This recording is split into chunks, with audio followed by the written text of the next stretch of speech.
Why did I not know this? The next morning, she has no rashes whatsoever. None. We're building Heal Hub, a digital platform where people can share their health journeys and what helped them.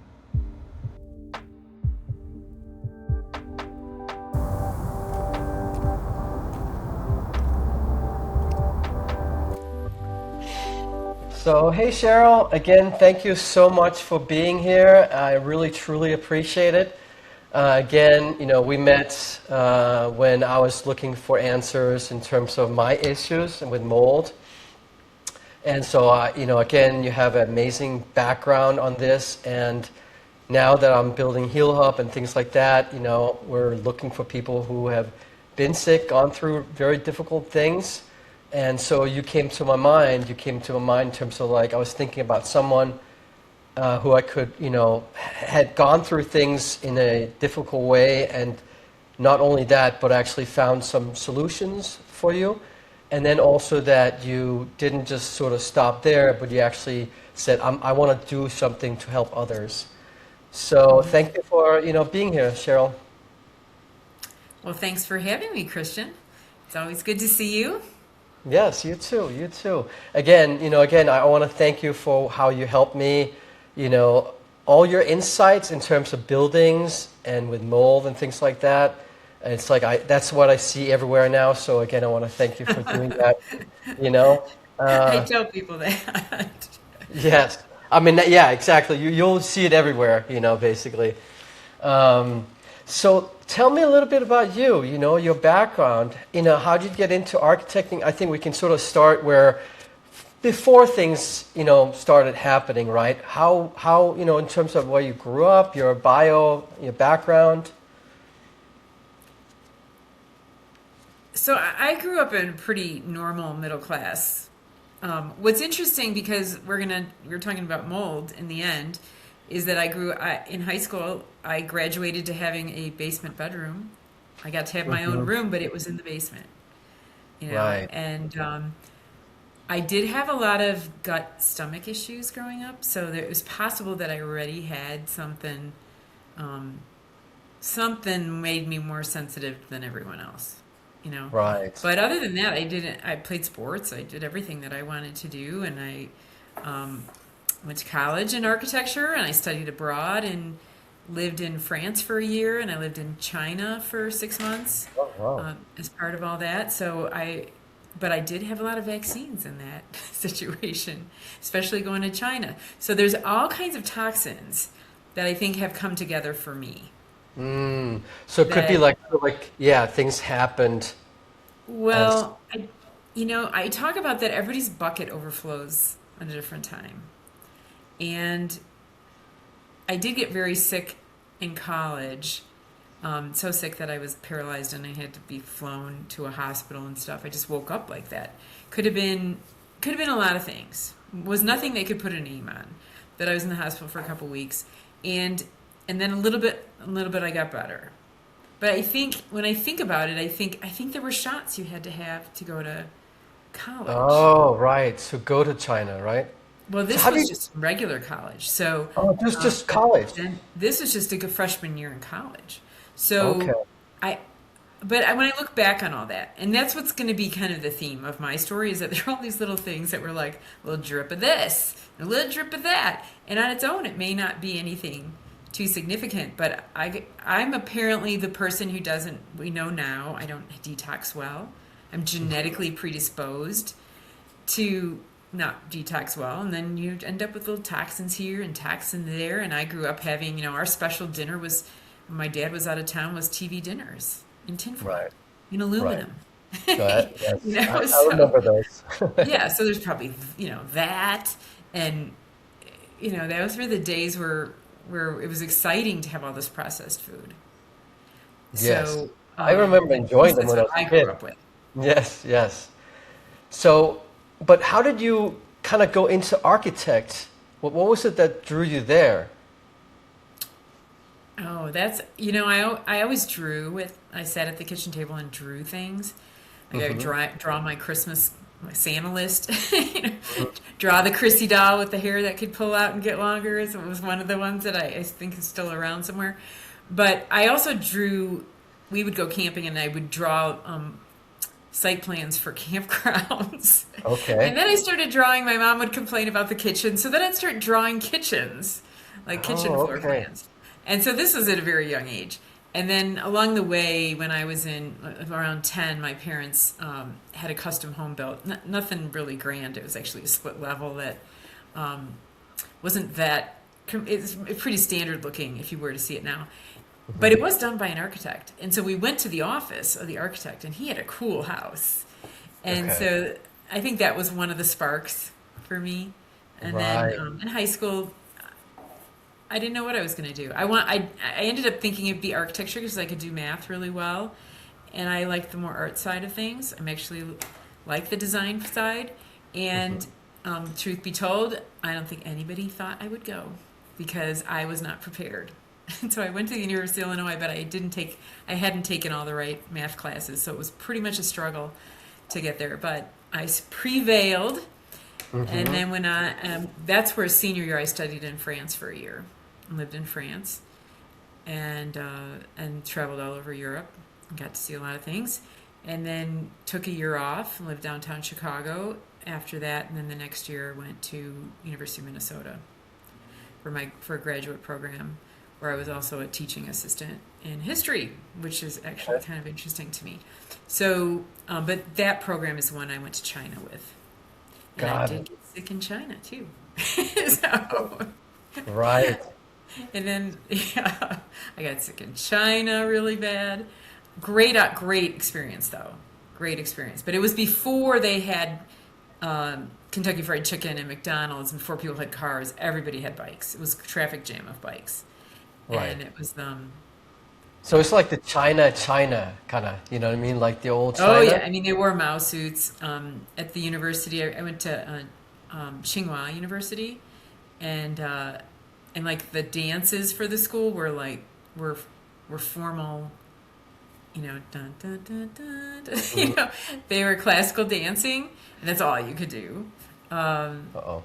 so, but it Oh was a no. great experience. Other than whatever happened to me that I got sick there, which was Don't I tell think me actually that connected to someone disconnects invited here. me to their family's house for dinner, and I probably should not have done that.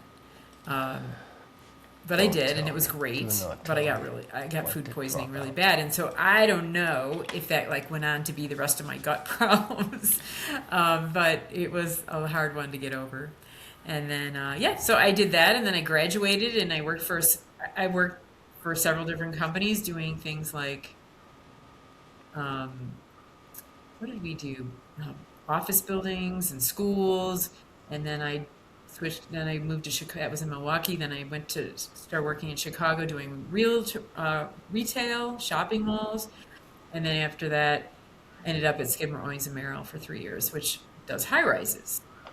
And so now here I am, and now I'm specializing in residential. So I've been through the gamut of all the different kinds of buildings. Along the way, I used every kind of material would come up. But I think the other interesting thing about my background was that I think life leads you where you need to go. So I learned all those little things. Uh, and then when it came time to have well, I was pregnant when I left Skidmore, or I had a baby. And then I didn't want that 80-hour week Huh. lifestyle for his kids. So I started doing residential. That's when I started doing residential and quickly realized, whoa, this is a whole different world.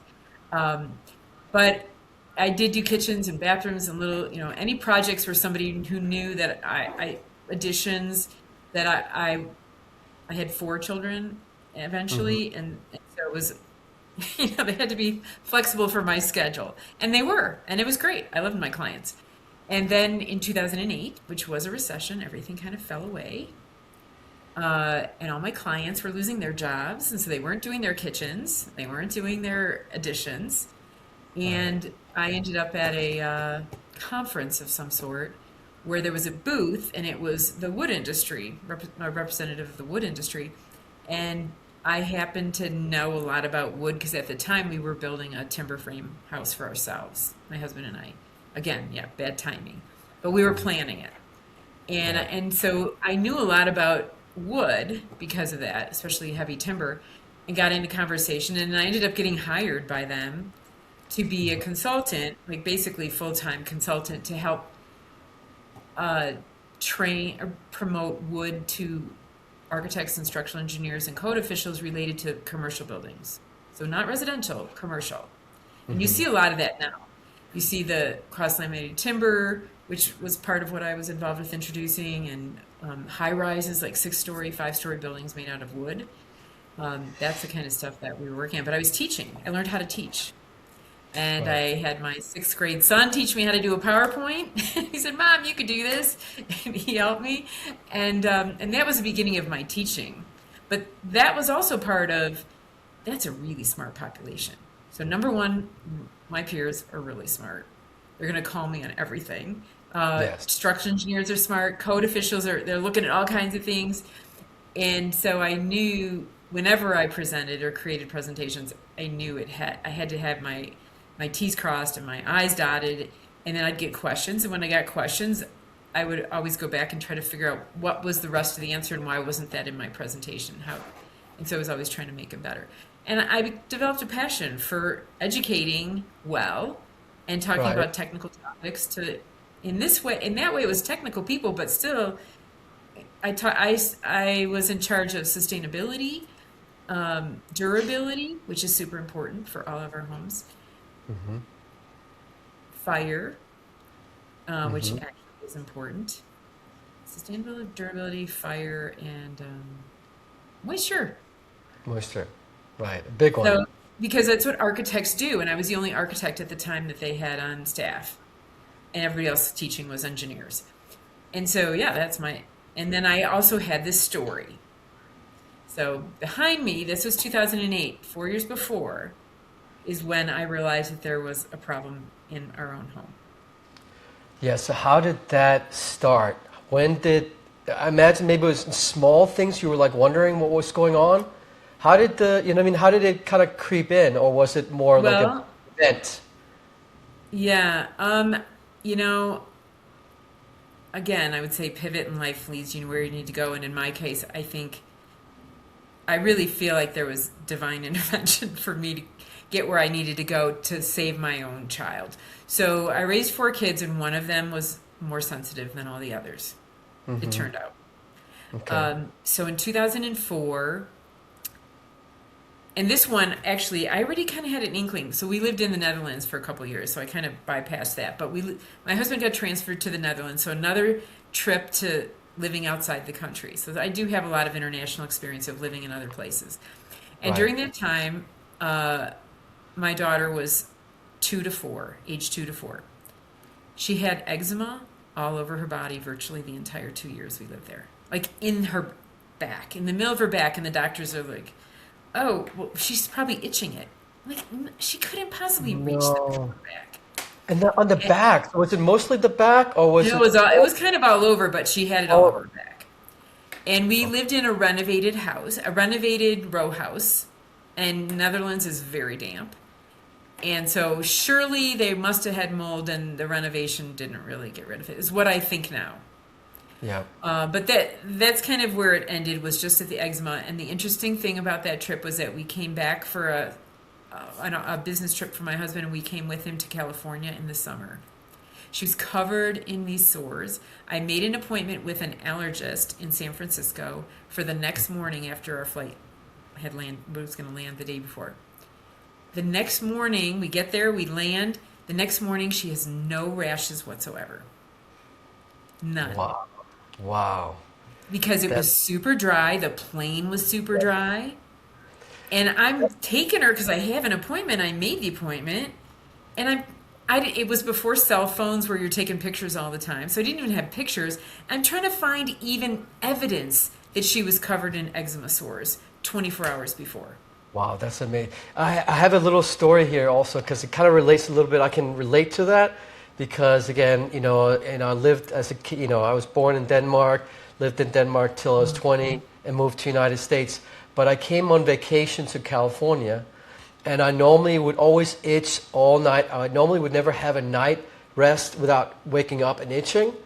But when I Uh-huh. came to California, like I literally like in that hotel, I was sleeping the whole night with no problems, and I was like calling my dad. My mom was like, "I got to find a way to stay here because I just slept without any itching," and I was just like shocked.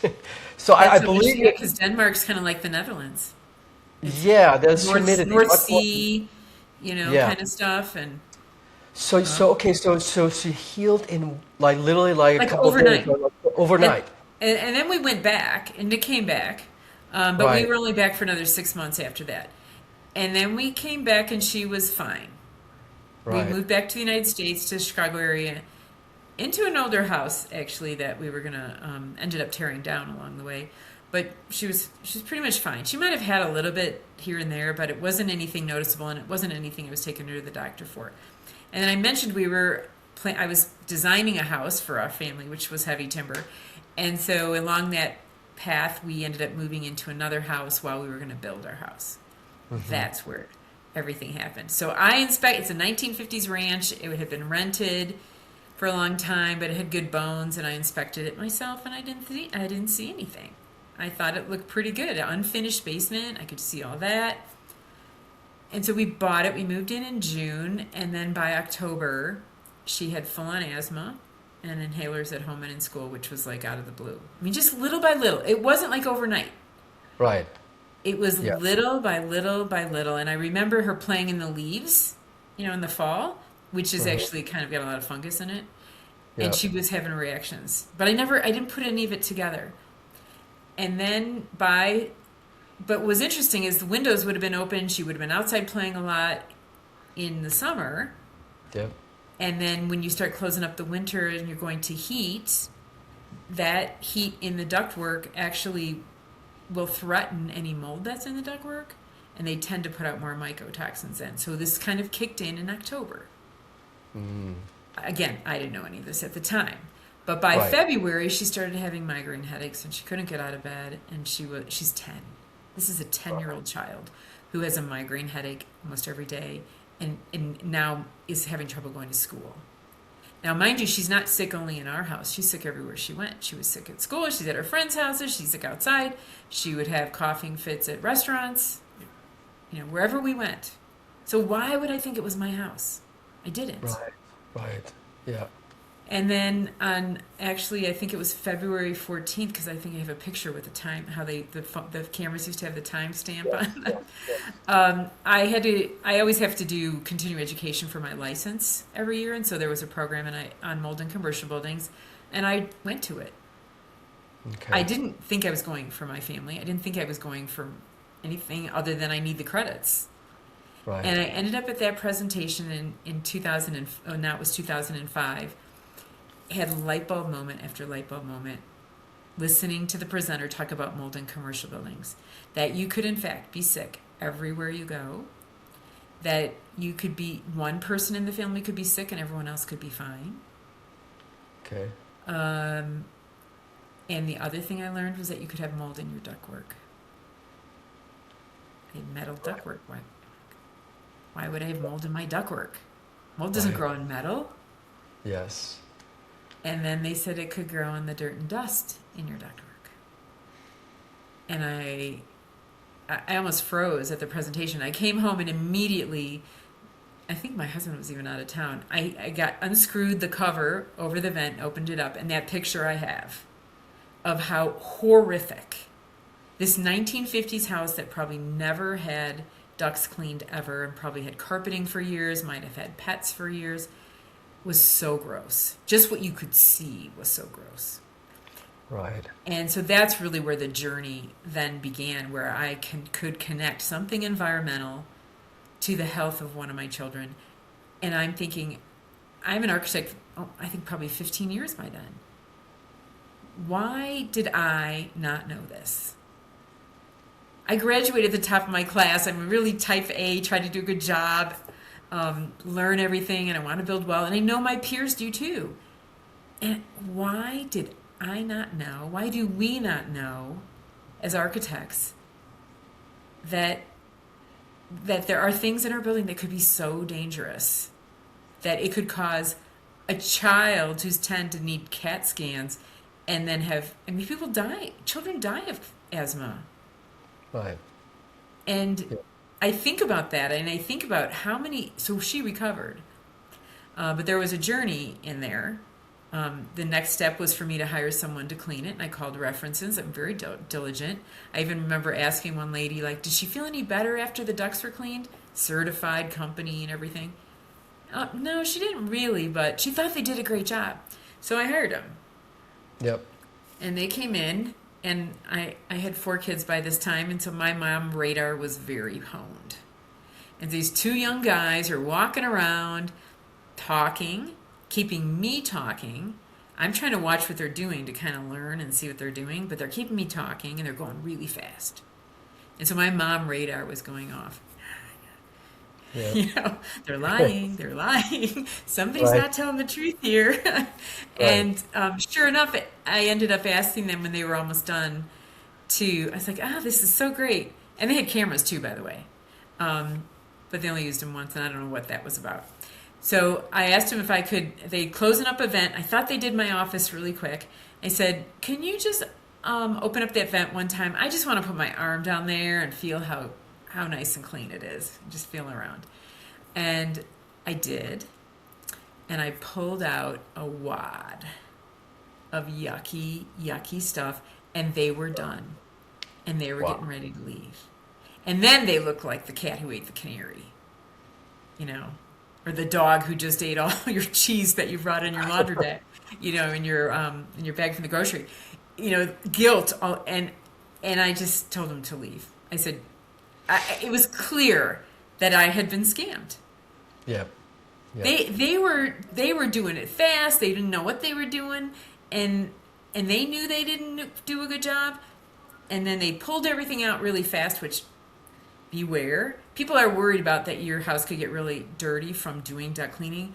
In my case, it did get really dirty, but it's because I threw them out, and I hadn't let them pull their stuff out without messing up my house. In retrospect, if you suspect someone isn't doing a good job, let them take all their equipment out first before you let them know that you know that or suspect that they didn't do what they were supposed to do. Why would So, why?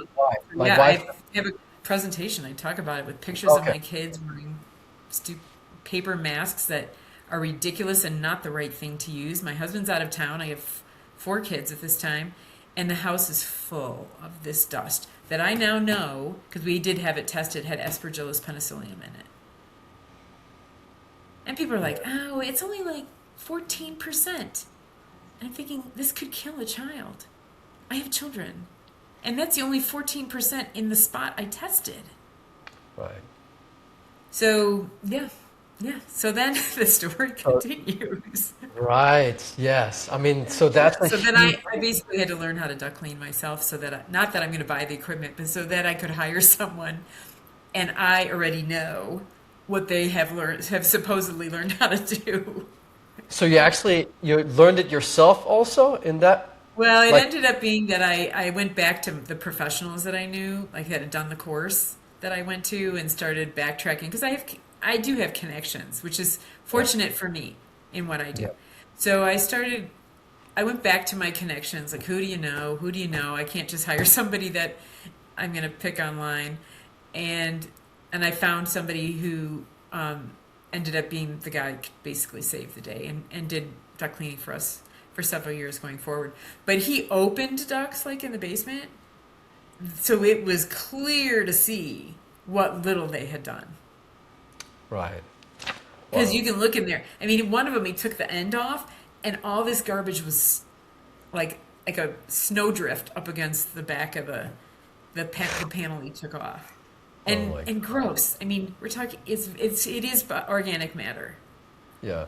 So, but nasty stuff, and so he ended up getting it clean, and then we moved back in. It took her about a year to get better. So that's another thing. Is it wasn't overnight. At one point, one of my sons ended up he was waking up in the middle of the night with headaches. But I didn't put any of it together. I had autoimmune disease by this time. I didn't put that together. I already had it. And I think I was getting worse. Um, yeah, I think one of my kids had mold rage, and so that's a thing that people can have where Mold. they, I've never heard about that. Mold yeah, rate. well, there's mood swings. Is Mood swings, right. It's a So it's like, neurotoxin. It affects the brain, and for some people, and I've seen this with at least two members of my family, where this normally very calm, collected individual, all of a sudden, snap your fingers and they turned into a monster, and they're yelling and breaking things like out of the mm, blue and uncharacteristic. right. Um, I've had clients like that where there was one where it was somebody's. I used to go to people's houses. I don't do that very much now, but I the woman called me and her husband was walking up, and I just I'm going up, hi, and he starts yelling at me, and I was like, oh, mold rage. Oh, Here we go. yeah. Um, I've had a few clients where one of the spouses is sick and the other one is unfortunately just so anti being open to considering the issues that could be going on in their house, and they're actually being affected. So I Right. had one of my children had ADD, and I never connected that until years and years later. So ADD, HD, anything hyperactive, the ability to focus in school. It got to the point where when I would go to clients' houses and ask them, I'd be like, I'm trying to decide if I'm wearing a mask in their house, this mansion of a house, and a respirator. I wear a respirator, but I found that I was getting sick in people's houses. Go in this really nice big house, and then we go up to the turret room in the ceiling where the sauna is, and the ceiling's covered in mold. And so then I'm going to have a reaction for 3 days. So I would start asking people not only did you, I'd say, is anybody having any symptoms? Oh, no, no, no, no. But then I would ask the specific symptoms. Does anybody have rashes or anything? Oh, yeah, maybe my husband does. Or are your kids are all doing good in school? Is anybody, having trouble in school, focusing? Well, actually, my son is having, that would come up because when I just said, is anybody having any symptoms in your house? No, they would say Right. no. Yep. So, yeah. Yeah. And so, but I didn't put all this together till later. So my the short story on that is my daughter ended up recovering. We did a lot of things to have her have a safe room, and she ended up getting better. Although we had a setback, we went on vacation and stayed in a rental house at a lake and set her back probably 3 or 4 months. And it was Right. horrible. We should have left. So the kids were all supposed to sleep in the basement, and all the families But in all these rooms. it's really hard, right? Because it's like you can't, I mean, yes, you can see it if you look in the ductwork and it's terrible, right? But beyond that, a lot of times you have no idea. No, in this rental house, so actually the kids were down in the basement, and the kids had kind of known what was happening because they were all involved in cleaning the dust. Right. Um, and somebody moved a couch to create space for all the sleeping bags to go down, and behind the couch was mold on the wall. And then we started looking, just like looking at the vent from the outside without opening it. You could see that it was pretty gross. Um, and so she didn't end up sleeping with the other kids in the basement, but my other kids did. And she slept in our room with the patio door open, even though we had air conditioning on. But in retrospect, I would never do that again. If that had happened, regardless of what our relatives might have said, like, oh, you have to stay, it can't be that bad, can't you just take Benadryl, that kind of thing, then we should have left because it did set her back several months. And it was never an overnight thing anyway. It was more like, oh, wow, it's been 6 months and she hasn't used an inhaler once, that kind of thing, where just like little by little. And then it was obvious that she had a little regression, but then she recovered fully, and she went on to do some really great things, athletic things, and then we were all fine until we weren't again, because we got hit again. So we moved in this house I built, which it is a great house. It was a great house. We don't live there anymore, but I did everything I could think of for mold avoidance, for allergy avoidance. avoiding dust and dirt and mold. And then we had Lyme. So my husband and I ended up with Lyme disease. And Okay. I quit my job because I thought I was stressed out, and it turned out I actually had Lyme. That's why I was so tired and didn't feel like I wanted to get out of bed. And then at the same time, my husband also had it, and he had it much worse. So this is where the story came to understanding that there's a connection between Lyme and mold. So the reason that I do the work that I do now is because of that experience. We did find a plumbing mistake in our house, and that was finding it through blood work, and then having I paid people to come look for the mold, look for water damage. Nobody, nothing. All the inspectors, some of them very well known, did not find anything in my house and called it clean. But I knew I had this blood work that my husband and I both were getting better from Lyme, and we were starting to get worse again.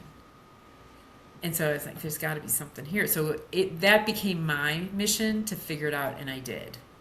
I bought equipment, and I thought, well, I built it. I know everything about this house. I should be able to figure it out if anybody can. And I did. And along the way, so my husband couldn't even get out of bed, and I was researching how to get him out of bed to go to the bathroom even. Wow. And in Lyme disease groups, he was on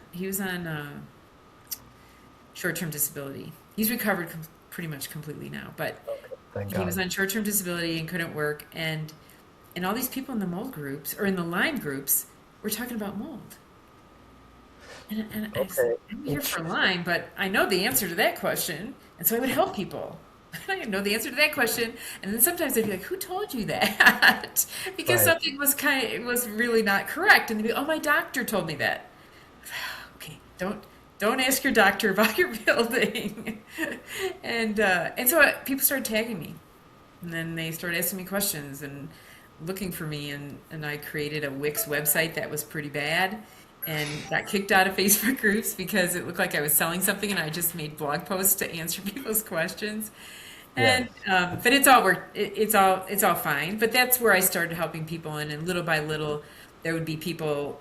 In fact, one in particular I know that had kids, and I wanted to help them. They weren't local, and so I said, well, let's just try. Come in, show me some pictures, send me some pictures, and we'll do it over Zoom. And I'll look at your pictures. And sure enough, I could see so much that I could tell her about what was going on in her buildings that she couldn't see and didn't know. And just like you, once you start seeing it, though, we can see it if we know what we're looking for. Right. Um, So, well, those were signs, right? Those were signs, or was it like, what was yeah, it no, that I'm you were looking for seeing? building defects, the same Yeah, kind of yeah, right. stuff that I teach people about in some of Yes, my yes. courses. And so whether it's a roof wall to connection or a kick out flashing or a gutter that is possibly, oh, look at this dark spot under where the gutter hits the downspout. Oh, the whole wall Right. is dark, the brick. What do you Yeah. think? I mean, it could be something, but we're not looking for it, we don't see it. And things about the site drainage and, low spots where the downspouts are, and then corresponding to dark spots on the foundation or the wall or those kinds of things. So yeah, so anyway, that's really how I ended up. And this was before COVID. Started working online, and anybody who wanted my help, that's how I started doing consulting. And then little by little, I realized there's too many people, and I need to create courses Right. because one to many was going to exhaust me too quickly. And that's way more affordable for other people. So I've made courses that would allow people to learn the stuff in a way that I've organized the material, and it's got pictures. I mean, you've been in some of my courses, Yeah, so no, those um, courses are awesome. oh, They're thank really, you. truly, yeah, no, they're really helpful. And again, it's helped me to navigate my own sensitivity and sort of like judging where I should move and things like that, and keeping me somewhat safe. So yeah, no, those are really, really helpful. But yeah, so it seems like it's been really like a long journey. Was like, again, subtle. Like you find something, but then it takes a while to, you're kind of observing that it takes a long time to recover too, right? Yeah, and then there's other toxins. So the part of my Yes. story that isn't mold is that I ended up having needed to have dental work done because I had airway issues. And so when people watch my videos on YouTube, you can probably see, you'll see me with braces, you'll see me with little silver things, those are expanders in my mouth, and then you'll see me with rashes on my face. And then the rashes, which I still have, and you can kind of see the scarring I have from those rashes, were from nickel in an appliance that they were using to expand my jaw so that they could open my airway.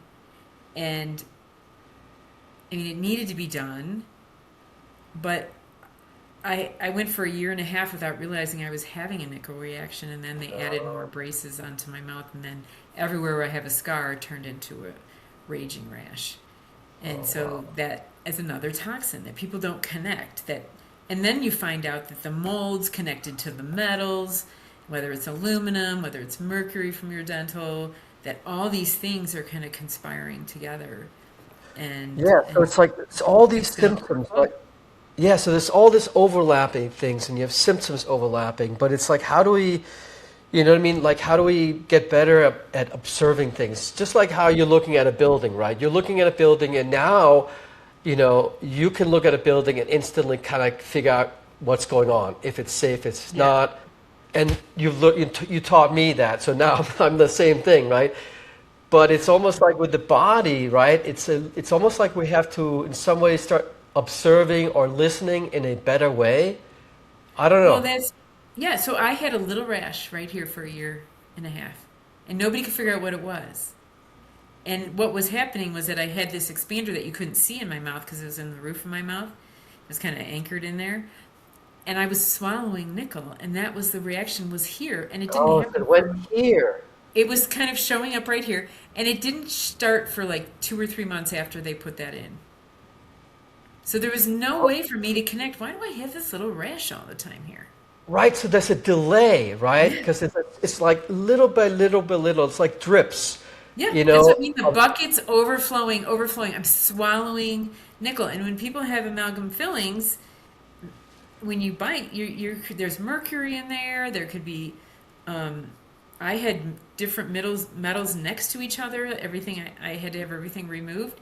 But there's these, there's just all these ways that our bodies are being exposed to things in our water, things in our air, the air we breathe, uh, toxins in our food, whether it's the pesticides or so I became aware of what I needed to do to recover was remove toxins everywhere. And so I I had darker hair, a little darker hair. I was always a blonde, but then it was getting darker and the gray was coming. And I was coloring the gray. Okay, well that's gonna stop. You know, that's a toxin. No more coloring my hair. And things about looking at the toothpaste, looking at the deodorant, looking at the food labels, where you're like, oh, I thought this was good, but look at all these names that I can't pronounce in the ingredient list. Right, So right. now that for me is a no. And if there's stuff on there that, I mean, I would buy ice cream for the kids or whatever. If it didn't say cream and sugar and chocolate or whatever else that was in there, if it Yep. has all these chemical names, no, not having it. And then understanding just even what foods, like they have the Dirty Dozen and the Clean 15 vegetables and fruits that, I mean, I bought all these things at Sam's Club or Costco, feeding all these kids, and you're going for the cheapest price. And I think about the kind of milk that I bought, or the grapes that weren't organic, or the strawberries that weren't organic. And sure, we washed them, but maybe not that well. Then there's the detergents, and there's so many things. But in the end, the air we breathe is, you know, that may be the the final straw for most people, or it's a really big hit. And but yeah, we are blessed. To everyone's doing what they want to do in my family, and my husband. I mean, he's into biking, and so he's like long distance biking. So he's completely recovered Oh, from that's being awesome. disabled, actually. And So, so again, like, was that removing himself from sort of like how in terms of improving, right? I mean, I know well, it's we dealt with the Lyme. So it's like peeling an onion. You're just like, yes, okay. We did all the dental work. My husband had even more than I did of metal in his mouth. So you start looking at like, well, we have this bad thing. We have this bad thing. well, let's just start getting rid of anything that could be a problem for our bodies because we were trying to just figure it out. So Yeah. having all the dental, and that includes crowns that have metal underneath them. I remember feeling better when they removed one. I was like, Mm. whoa. I all of a sudden feel so much better. You just took that crown out of my mouth that was porcelain with metal underneath it. Mm. So just little by little removing toxins everywhere we went, and always being vigilant in our house. And so I mentioned we lived in the Netherlands, so there were things we owned that went into storage when we went to the Netherlands for 2 years. I have no idea where they went. And then when we came to move from that house, we were going through the basement and boxes that we had never unpacked that had gone to storage, and we got exposed to mold then. So we're having reactions. We go, stop. we're not going to do anything else here. Everything is going to go straight out the door and outside to be opened. But there's an essential oil protocol that we used. That another person came into my life who became my mentor, talking about ways of or solutions to use natural plant-based products to help survive cross-contamination and all the rest of that stuff.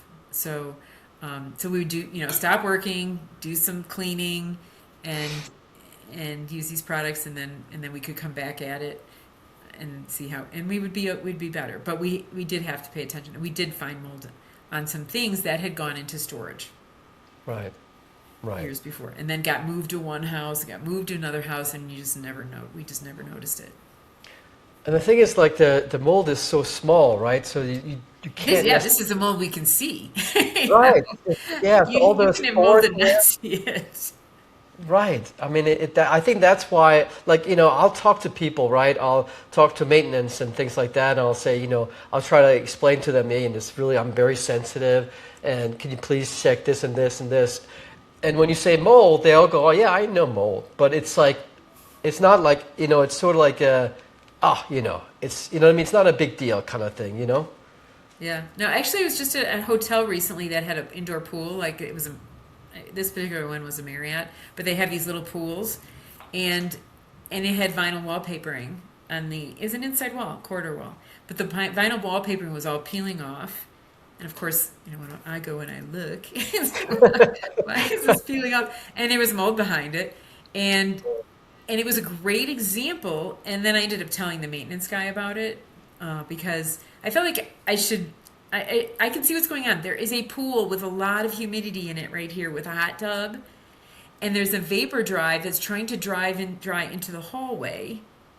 And it's basically being trapped by this vinyl wallpaper. And that's why the wallpaper is peeling off. And that's why there's mold under it, because the moisture is getting to the vinyl and it can't go any further. And so it's just kind of trapped there. And it might have been metal, so they might have had some condensation too. But the maintenance guy told me that they had all these experts come out to try to figure out what's going on in this wall, because you could see that it was apparent that the vinyl wallpaper was coming off and there was some other damage at the baseboard. And they didn't figure it out. And I said, okay, well, tell them that this is what's going on. Because they're looking for an actual leak. And so one of the things people don't realize is that water moves as a vapor, just as vapor, that then can condense and cause problems or cause high humidity. And you don't have to necessarily have a leak. I didn't have a leak in my ductwork. I had high humidity in my ductwork. Yeah, this is where I get frustrated, or like just I'm puzzled, because it's like very smart people, why is it, you know what I mean? Like it was pretty quick for you to figure out things, right? No. Yet, To find the leak in our bathroom took me 6 months. Okay, got it. So I hired all these people to come find okay. leaks and to test for mold and do the air sampling, and I did the ERMI. My ERMI scores were great. My air testing scores were great. But it's about where you test and how you test. And it's really important to do the things that we've kind of talked about, that where you can see there could be a problem. Well, at least test there. Don't test in the middle of the living room if it looks like there could be a problem where your roof and your wall are coming together at a downspout. And So isn't it also something like that is suspicious. right? And isn't it also kind of like I don't know, trying to find ways to build in new ways or build in better ways versus You know what I mean? It's like learn from these things. Yeah, and I think it's getting really complicated now. So I often tell people that unfortunately, I did teach sustainability. And I camp. I mean, I like nature and wood and trees and forests and landscapes. And unfortunately, I think it is an unintended. The mold we have now is an unintended consequence of the sustainability movement, where we're tightening up our buildings so tight, all with good intentions, but not realizing what the consequence may be of that good thing we're doing because it just seems like a good idea at the time. So managing the vapor, condensation, all those things. When you tighten up a building really tight, there's often still a little hole somewhere, and that's going to have the same volume of air coming through it that went through 1,000 holes before in those older buildings that were drafty. So So it's that makes very tricky. I mean, we do want to not have drafty homes. We do want to have energy efficiency. We do want to be sustainable.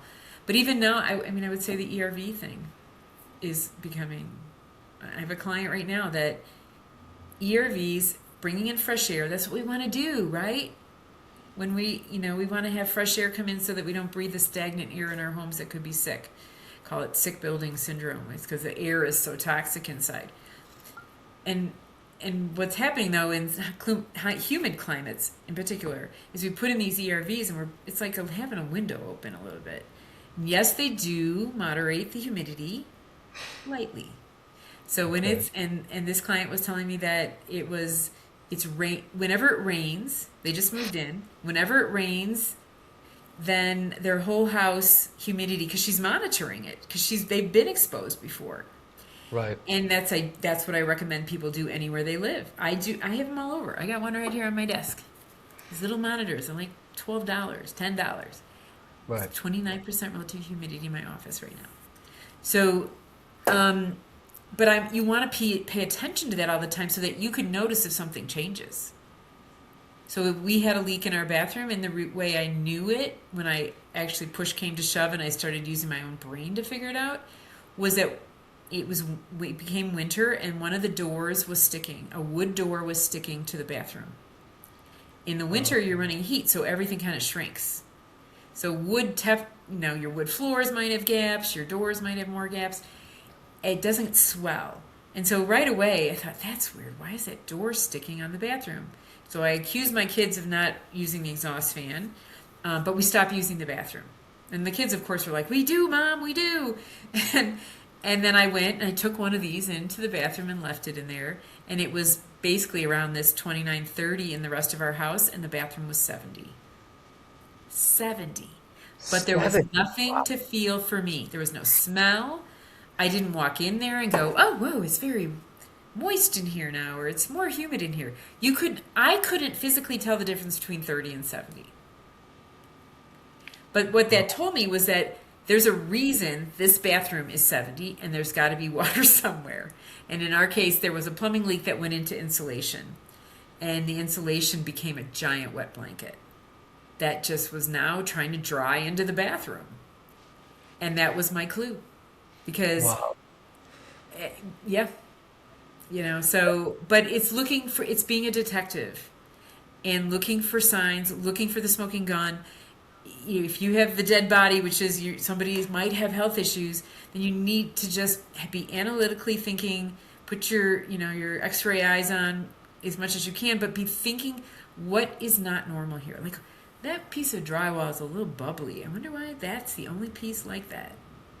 Or on an angle, you kind of can see something that looks like a line that might be brown. Or I recommend people take a flashlight, not your phone, a camping flashlight, a bigger flashlight, like you use with no electricity. You have it in your laundry room or something, and start looking around at the walls to the ceiling junctures. But look with a flashlight, and you Okay. might see something that you've never seen before because light isn't being cast on that juncture. Right. So you're casting shadows. So kind of, if there's a little bubble, you'll see the shadow. Is Yeah, that you kind of might see a variation in the texture. right? You might Right. see ripples or bubbles or dust or sparkles. So we did, I told you I grew up in a basement bedroom. We renovated a 1904 house when my husband and I first well, a couple years after we got married, our first house. And we hired an inspector who said there was no problems, there's no roof leaks, and there were huge roof leaks. And the evidence of that, which now I would always tell people, if the plaster, this is plaster, if the drywall is kind of like dusty or sparkly or just kind of like has a weird texture to it, like it's the efflorescence of the salts coming through the plaster. And he said it wasn't evidence of a roof leak. It was totally evidence of a roof leak. And so we had all kinds of, so we were exposed to that. So like I said, it's a lifetime of being exposed to all different things. And then through resilience, through thoughtful, looking at stuff and just problem solving, thinking for ourselves. And everybody can do that. And to what is this kind of like a kindergarten exercise? What doesn't look like the other thing? And so if the whole wall of brick looks this way, and there's one section that looks different, and whether it's white from efflorescence, whether the grout is dark, whether it's got some green on it, whatever it is, well, we just put that down in our list of clues, like, and keep in mind. I wonder what that is. Stucco would be the same way. Stucco often's cracking where water's getting inside because the wood is expanding and the wood is what's holding the stucco. So when the wood moves, so does the stucco, which doesn't want to move. But stucco, brick, concrete, right after it rains, get out and just take pictures of your house because it'll go away pretty quick. But you'll be able to see things where something might be dark, where there's burdens on the building that you didn't know were there. Interesting. Yeah. Yeah. Yeah, So, no. I mean, we sold our house. We had to find somewhere to go. So I understand that. We ended up in a rental. With the movers coming in a week, we found a rental. We weren't sure where we were going to go at the last minute. We rented a new construction. It surely had VOCs. It had things I wouldn't like. It had a brand new and carpet in the basement. I don't recommend carpet in the basement ever, at least not wall-to-wall carpeting. But it was cleaner than anything else we could find, and we're in a climate that's very dry now. And so we figured, well, we just have to leave the windows open to get the off-gassing of all these VOCs of new stuff that's probably cheap to get out. And then about 6 months in, we realized we didn't like renting, and we bought another house in the neighborhood, and that we could, with an unfinished, we could fix it up, we could change things, and that was really helpful for us to feel empowered too. Is that like if I feel like I got to take the bathroom apart, I don't want to, but I know that I've seen other houses under construction by this builder, and I may have to take the bathroom apart at some point. So, but I could check it before. It was fine before we moved in, but I have to stay vigilant because stuff changes. Right. So. Yeah. So, but that's, I mean, I think that's the journey that we're on, and we, move again and we don't have an exhaust fan in a kitchen. You always want an exhaust fan in your kitchen. So you end up taking things that in the house we bought, we redid all the grading because it had settled. So when the dirt that's kind of fluffy settles, you end up with reverse drainage towards the home. So it was overall good at the top of a hill, like the house was kind of high. But right next to the house, in the first few feet next to the foundation, not good. So that became, okay, well, it's only a 2 or 3 year old house, and it's an unfinished basement, so I think we can fix it. That was the thought process, and that's what we did. We got in there, though, but I missed some stuff. Like our ducts, you want to look to see if the ducts are sealed. I thought they were, and then after I got here and spent more time on it, I was like, okay, that's not sealed. There's a gap over there. So you start seeing with things. But so I would always recommend people not spend their last penny on something that they're going to move into, because the reality is that our buildings are made by human beings. Yes, it's quality too, right? I mean, it's hard to build a Humans are house. perfect, and then you add in, depending on the time frame. I mean, some of the stuff I see now seems to be even worse. That the trades are a little even less experienced in some of the things that they do, or the general contractors are busier and they're not around even doing any general contracting. They're just hiring subs and expecting them to know what to do. So Um, so it's important for us as consumers just to be smart and to educate ourselves for the rest of our lives. Right. You know, Right. about things like food and all that other stuff, but also about the buildings we're going to be living in and that we're going to be working in and that our kids are going to go to school in, so that we can raise a flag and say, hey, principal at my elementary school, there's something out there that doesn't look good because I happen to know that that dark spot by the gutter is a sign of something really bad that could be bad on the other side of the wall. And and being able to be proactive about that kind of thing. But in our houses, you know, where we sleep is the most important. Right. Where we sleep is that's when our body's trying to heal.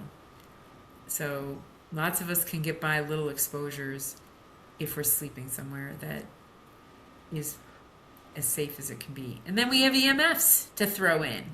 So What? electromagnetic fields. We have. Oh, right. Right. Yes. How does, I mean, I don't know too much about that. Well, there's some studies that say that they mold grows faster when you have high electromagnetic fields, and that there's So a this would be relationship something there. you should be able to test, right? You should be able to. There's some have shared it, but I don't know if it got scrubbed. But there was somebody with like a sixth grade science project that took a piece of bread that had mold on it, or like two pieces of bread, and they would put one next to a cell phone with Wi-Fi on, and the other one was not in that kind of a Why? situation Why is it? to Why is it that? measure. Yeah. Why is And it the that a one sixth got grade a has lot to do more this? mold growing. Okay. I mean, this is what gets me very frustrated is like a sixth grader does this thing. I mean, you know what I mean? It Well, should be like, okay, this is very important. People are getting very sick. Not everyone gets sick. Some are very sensitive, some are not.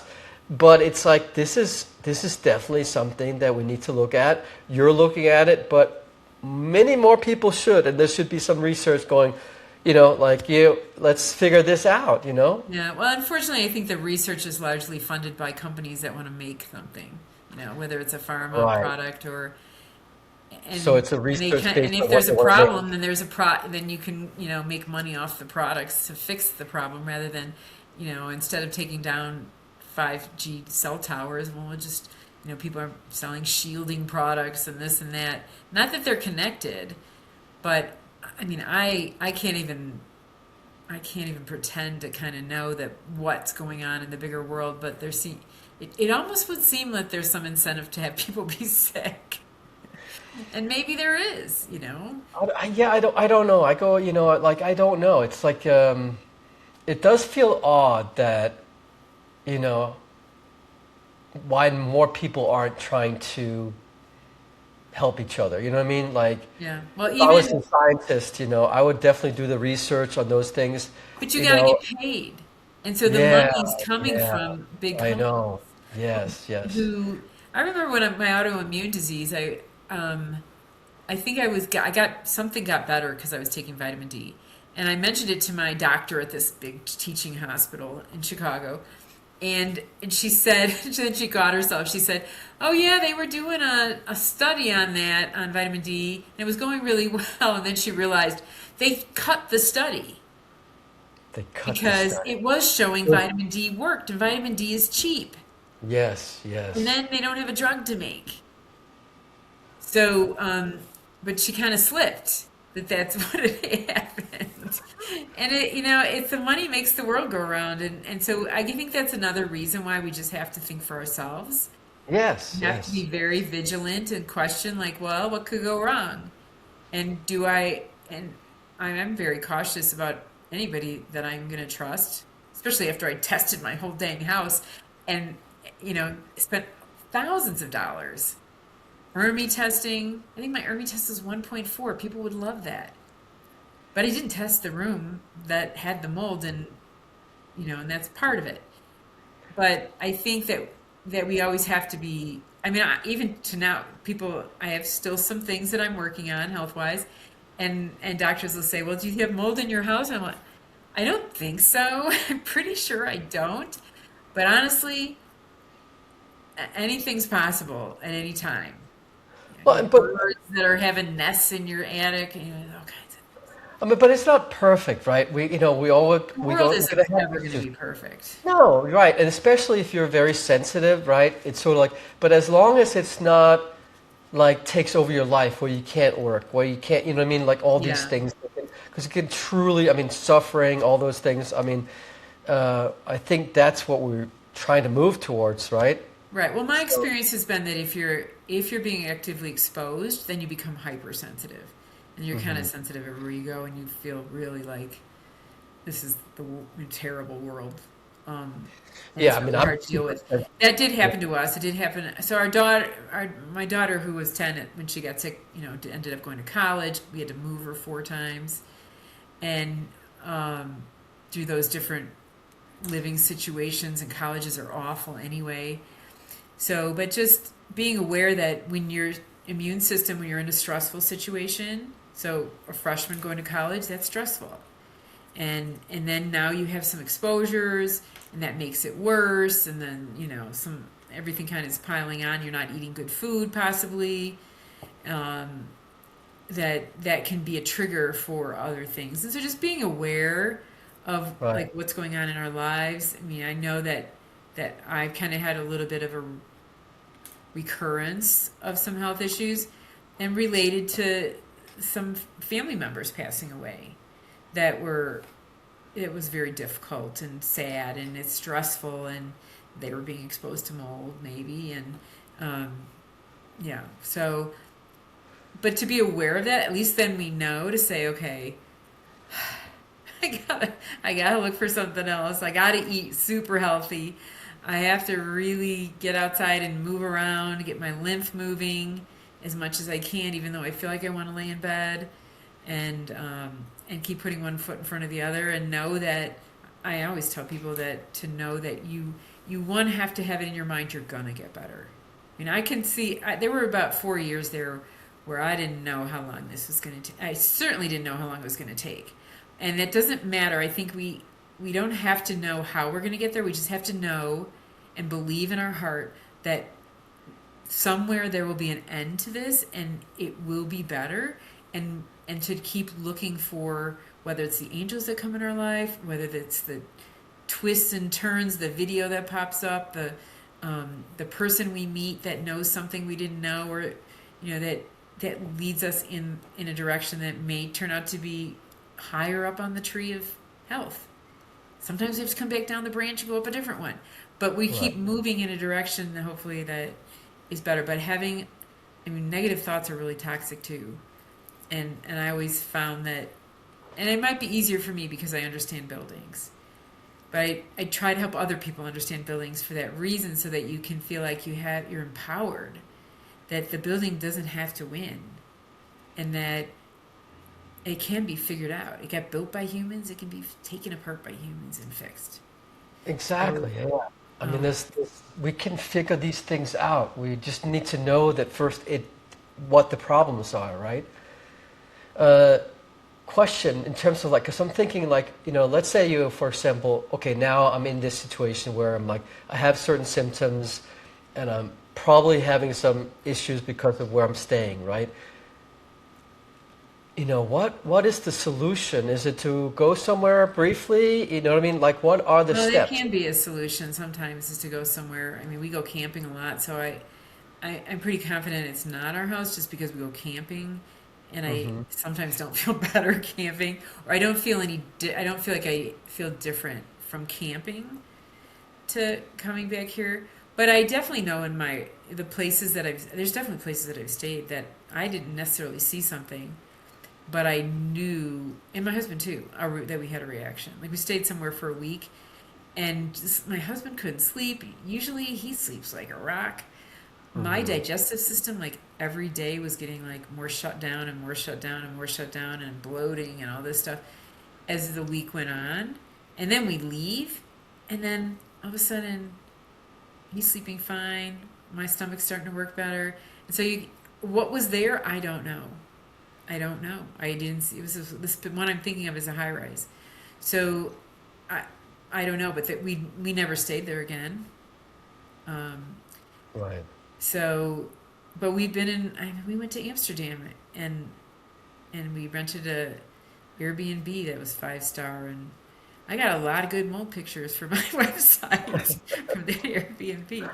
We tried to keep the windows open as much as we could. Then it was raining, so we couldn't open the windows, and so yeah, we try to stay out. And then, and like I said, I do have an option that I use with essential oils that I have no scientific studies on it to say that it helps or doesn't help, but it definitely did. It seemed to have helped us in all of our occasions of when we realized like we're going through boxes and having a reaction, or we cross contaminated from the bathroom because I went in to look, and now we're Right. having reactions every time the cleaning ladies come.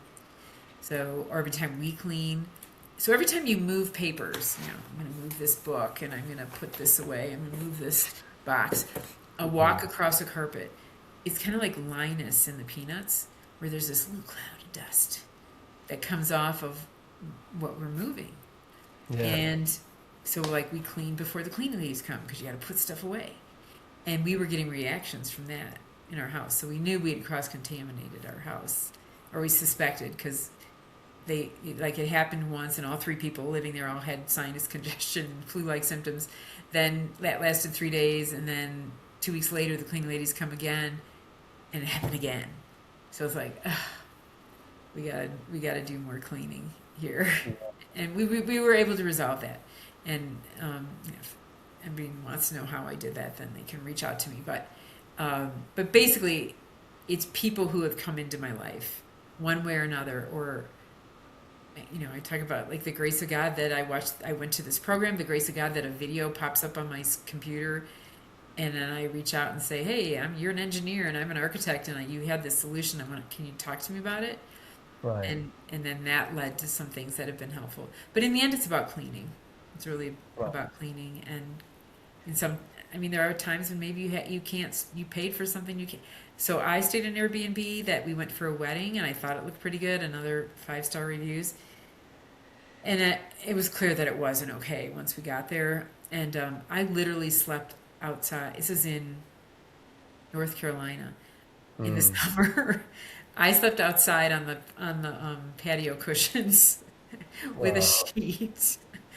And Oh, fortunately, the mosquitoes weren't too bad, but yes. because I just I couldn't sleep. I couldn't sleep there. And No, because you know what if you were to sleep there, you know what you would have to go no, through. yeah, I already have been exposed plenty of times Yes. when I didn't necessarily know that I had.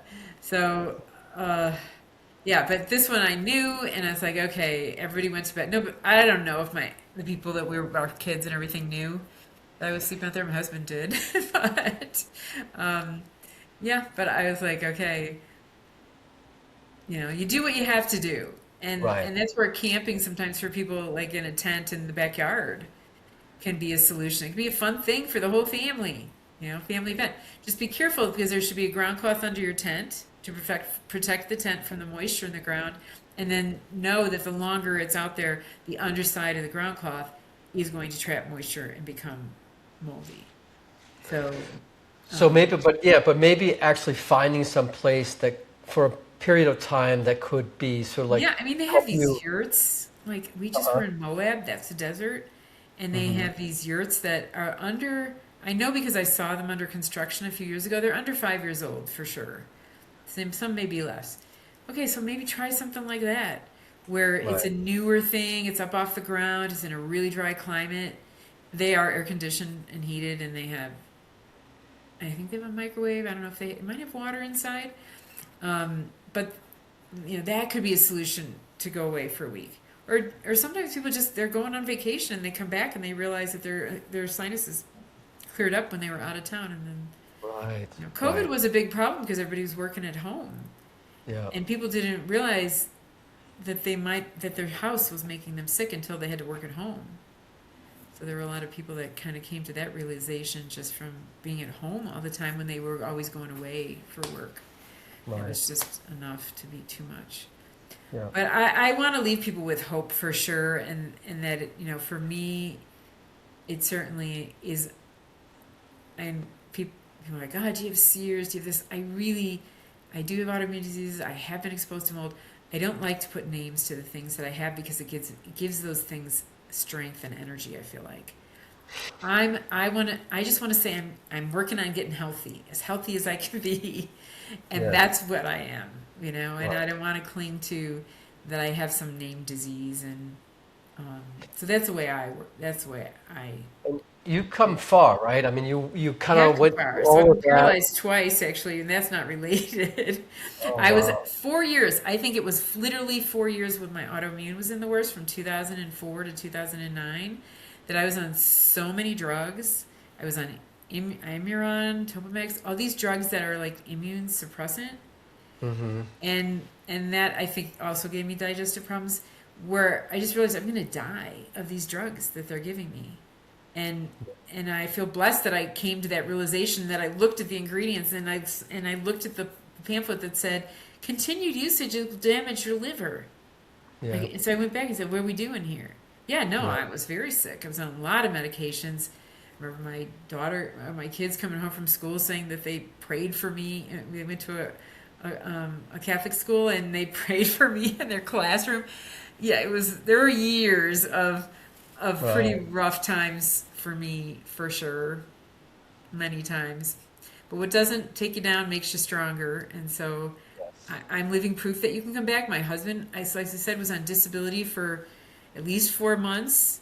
He had double vision, one eye was looking the other way than the Wow. other one, Yeah. and which was very disfiguring. And if you were to see him today, one eye isn't perfect, but it's not as noticeable at all. Yeah. But it's focusing on just keep trying to look for solutions, eat healthy food, get rid of any toxins. What kind of soap am I using? What kind of shampoo? What kind of deodorant? What am I breathing? Okay, look around. Is there anything else that's around here that, EMFs? So if somebody tells me about dirty electricity, so then I have to check that. And sure enough, that's a thing, Or, and get good sleep. Try to get good sleep. Yeah. Turn off appliances. Turn off our phones. Take a break. Go for a walk. Go out in nature. I mean, that's a big one for me, is just deciding I gotta go out and I gotta go walk around the block. I gotta walk through the park. I gotta see something that is gonna be beautiful in nature, like flowers or children, whatever it is, to keep things in perspective. Yes. Makes a lot of sense. Makes a lot of sense. Thank you, Cheryl. I truly appreciate it. Can you share where do people go if they're looking to get help from you, in a sense, in terms of learning about the buildings and things like that? Well, my website's avoidingmold.com. And I do have a variety of bundles of courses for people. So to learn how to see what you need to see, we have a class called Moisture Basics. It might be getting rebranded, but there's two: Moisture Basics, and there is one called Before You Buy or Rent, which is about training your eyes to see stuff, just little by little. And then my master class is a Build a Safe Home master class, and that's available online as well. It's an online lifetime membership. I keep adding stuff to it, and so that we can be good clients, so that we can pay attention, that we can keep an eye on what our builders are doing when we are building. And a lot of people are choosing to build once they've had, so many failed homes. So, but, I'm living in a home I didn't build, and it's okay for now. Yeah. So stay vigilant no matter what. And education, knowledge is power. But avoidingmold.com is where to find me. I'm on YouTube at Cheryl Ciecko Architect, Instagram, a public Facebook page. Like and subscribe. It helps me to know that people are interested in this topic. And I do some online consulting, at least for now. We'll see how long I'm able to continue that. But that's also available through my website as well. Sounds good, Cheryl. But Again, thanks for you've been. having me, Christian. This is Oh, absolutely. Yeah, again, you've helped me so much. So I'm truly grateful for all your help. And I know that you're helping a lot of people, so thank you. So, There is so an yeah, epidemic going on. I know there is. I know it's